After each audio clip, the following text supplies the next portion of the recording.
Good afternoon, Luke. You're playing a team tomorrow night that you're pretty familiar with. I'm just wondering, what did you learn in your time in Tampa, Luke, in the sense that the bar is so high in Tampa, whether it's an embarrassment of riches scoring or guys willing to block shots? What did you learn in your time there?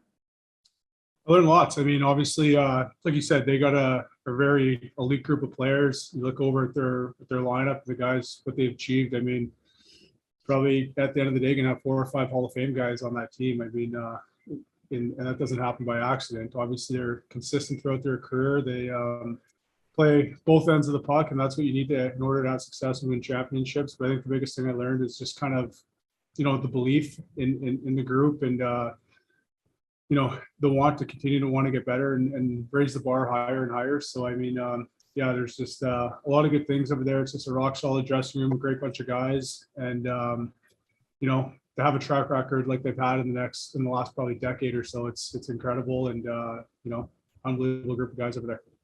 Sometimes you look at a team like that, Luke, and you think it's a lot of it's just predicated on offense. I mean, obviously they have, I think they got a half a dozen guys in double figures in scoring right now, but and you've got a Norris Trophy candidate in Hedman and Vasilevsky in goal, who's obviously a Vezina candidate. But the one thing that you notice when you dig a little deeper is that they're not afraid to fall in front of pucks. They have a lot of guys who are right up there in shot blocks. What does that say about a team, and what can you learn from that in the sense that it takes everything to win on any given night?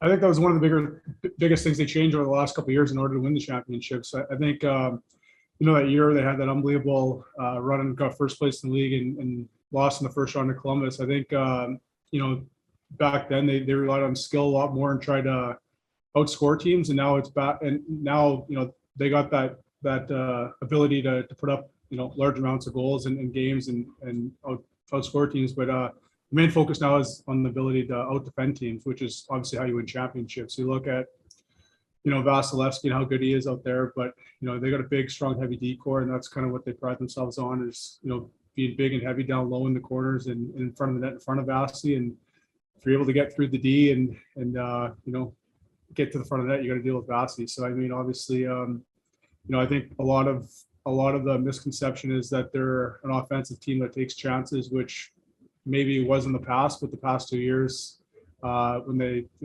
when we won the Cups, it was, pretty much the opposite. It was playing the right way, defending hard without the puck. And, obviously when you get the puck, they allow skill to take over. And on top of that, incredible special teams too. So, pretty well-rounded group. We'll move to Ian McIntyre, Sportsnet. Hi, Luke. When Jim Rutherford took over, when he mentioned in his opening press conference that he was looking forward to this trip for the team in February because he would know at the end of it sort of where his team stood. Do you view it the same way as a measuring stick? Yeah, I mean, obviously we had success early on, but then you look ahead to this trip, and there's no question it's a huge trip for us, obviously, in terms of to see where we're at and playing against the top teams in the league. But also, we're in a fight right now too. We worked hard to get ourselves back in this race, and we're in it now. And you can't have a trip where you don't put up points in the win column. So obviously, it's a huge trip. Teams that we don't really obviously see very often, with the exception of Nashville being in our conference, but real hard, fast teams, obviously teams that are well-rounded, all ends of the ice. They got, some of the best talent in the league and goal scorers. And it's a tough trip. There's no question about it. And like you said, obviously it wasn't the start we looked for last night, but in saying that, it's a long trip, and, we're going to have to be a lot better, and we got our work cut out for us, especially tomorrow here in Tampa. When you were talking about the Lightning a couple of minutes ago, I was thinking about the hunger that must have been required to win back-to-back cups where other teams have only won one. What kind of hunger do you see with the group that you're with right now?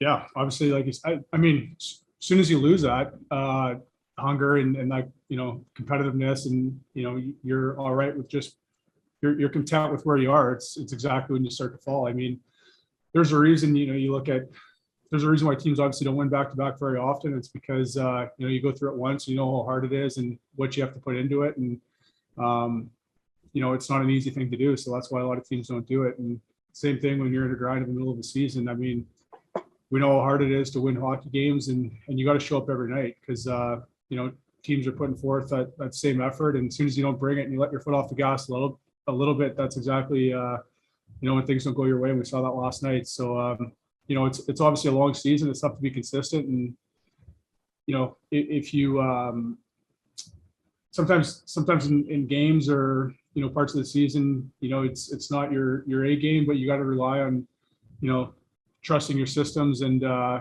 players around you to help kind of pull each other through it. So, I mean, like I said, that's what Tampa has, is a group that, relies heavily on systems and playing the right way. And I think, we're starting to figure that out. We're learning as we go here. And tonight was last night was an example. We didn't do that. And, we got to flip the page and get back to what made us successful.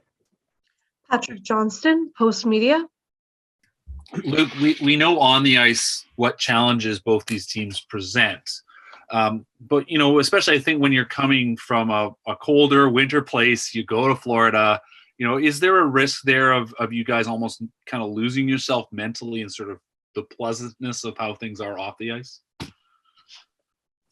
It's an interesting question. I think you definitely got to, you learn with experience. I think like even, earlier on in my career, I think back, you come down here and obviously the teams earlier on in my career, aren't what they are here, but you do view it as, sometimes getting out in some warm weather and enjoying the sunshine a little bit. But I think the maturity and the experience falls in where, you got to put the work in. It doesn't matter what goes on away from the rink, or you got to put the work in and show up to play, because these are the top teams in the league we're playing right now. And there's no easy games, maybe like it was, like I said, 10, 15 years ago, I guess. So I don't necessarily, when you look at who you're playing, there should be absolutely no reason to show up and think that you're on a vacation, put it that way. It was kind of wild just reminding myself, looking at how your career has gone and the fact that you had this sort of northern start. And then, for the last 6-7 years, you've been playing in southern places where it's generally sunny. For you as a player, even living there, was that something you had to figure out, realizing that, that sort of the seasons that you're used to from growing up just aren't there, but you're still having to go to work and it is winter and you got to play on the rink? Not really. No, I mean, like, playing a place like when I first got traded to LA, I mean, that was a team that, had won in the past. And I think it's all built on sort of culture and showing up to the rink, and you got guys that hold each other accountable. It doesn't really matter where you're living at the time. I mean, obviously it kind of seems like that, when you do live in a colder climate, that how do the guys put it together when they're allowed to go golf on off days and lay by the pool after practice and that sort of thing, which, there's no question it's a nice getaway and guys do take advantage of that. But, if you have a good culture and a good foundation of staff and players trying to achieve a goal, then there's really no issue at all. If anything, it's just an added benefit. And like I said, the guys down here in Tampa, it's there's no better lifestyle for sure, as far as away from the rink and the weather. And like I said, guys, got golf memberships and do all that sort of stuff after practice. It's pretty awesome, but there's no question. It's, when you're winning on top of that, and you got that good culture, it's easy to get up for games. Daniel Wagner, Glacier Media. Luke, under Boudreau, you guys are playing a very high tempo, high pressure system. Does that system involve a lot more skating from the defense, have you found? Yeah, I think the game in general, obviously there's a lot more skating, and I think when you're not skating and moving your legs with the puck or without the puck is when you're in trouble. When you get caught sitting back, it's that's not the recipe at all. I mean, teams obviously skate well, and you got to keep up with that. And if you sit back, you're usually getting it handed to you pretty good. I mean, you usually want to be on the attack more often than not, and that involves obviously using your legs and skating. And there's no question that Bruce wants an upstyle tempo, and which involves forechecking, involves you getting up in the play, it involves having good gaps in the neutral zone. At the end of the day, all the game is skating and being in the right position. And if you don't do it, you get yourself in trouble, and it's noticeable as an individual and collectively as a team. And looking at the defense across the board, everybody is taking shorter shifts on the defense. Is that a reflection of playing that up-tempo system where you're maybe burning the legs a little quicker and getting off the ice a little quicker, or is there something else involved in all of the defense taking shorter shifts? Yeah, I just think when when we're playing all these games here coming up, shorter shifts are only going to benefit us. Obviously, there's certain times of the game where, guys are going to get a little average shift length up where, a guy like Huggy's going to be good on the power play or OEL or whatever the case is. Sometimes, penalty kill, but even on the penalty kill, it's a focus to kind of change them over quick. And same thing, obviously 5-on-5 and whatever the situation is, just have fresh guys out there. And,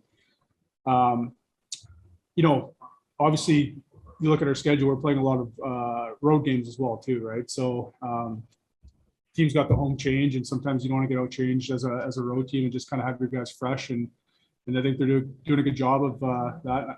Like you said, it's you can't play an upstyle tempo if you have long shifts. I mean, you can do it for 20, 30 seconds in a shift, but once you get, past 45, 50 seconds into a minute, it's impossible to play that upstyle tempo because, the other team's probably taking short shifts and it's tough to keep up. And we'll take one final follow-up from Ian McIntyre.